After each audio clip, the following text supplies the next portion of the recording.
I don't think as a jurisdiction we need to press the panic button. It is the right of all operators to optimise their business, and plainly if they've decided to withdraw some roles because there isn't the work for those particular people, then that's something we not push about. But we, as I say, we do keep an eye on overall numbers and overall economic contribution, including tax shield.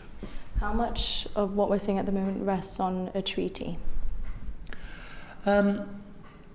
Interestingly, because there is a challenge in recruiting people for, say, customer service roles and things like that, a lot of operators have already made those changes. So some of those customer services roles are already outside of Gibraltar in other jurisdictions. So within the businesses here, we're seeing more sort of middle ranking and C-level people working within those businesses within Gibraltar. A no negotiated outcome would have a negative impact because people would have to do continuity planning.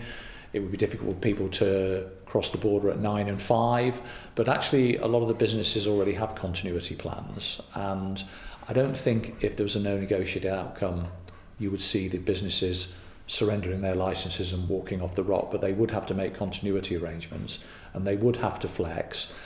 And we may see some jobs being put in other jurisdictions, but hopefully it won't come to that because there's still hope for optimism. Before, Gib's access to the EU market was something very attractive to these operators. Now we only have access to the UK market. So what are you as the Gambling Commission doing to attract new business? Well, on the last calculation, Gib was about 72% UK facing, and we had lost EU business, and we've had to accept that. We can understand why operators have relocated their EU licenses to other jurisdictions. But we do have rest of the world business here, and I think the future is encouraging companies to bring their rest of the world business to Gibraltar. There are companies that I've spoken to who are keen to do that.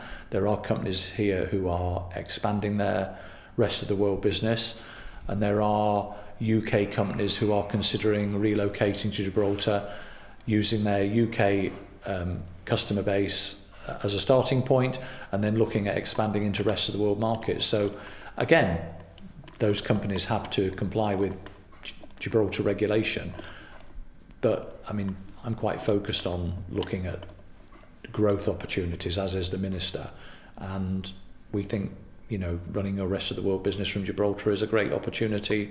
And although we never do a hard sell, you know, those underlying factors that have always made Gibraltar attractive still remain, and I am very optimistic for the future as far as that's concerned.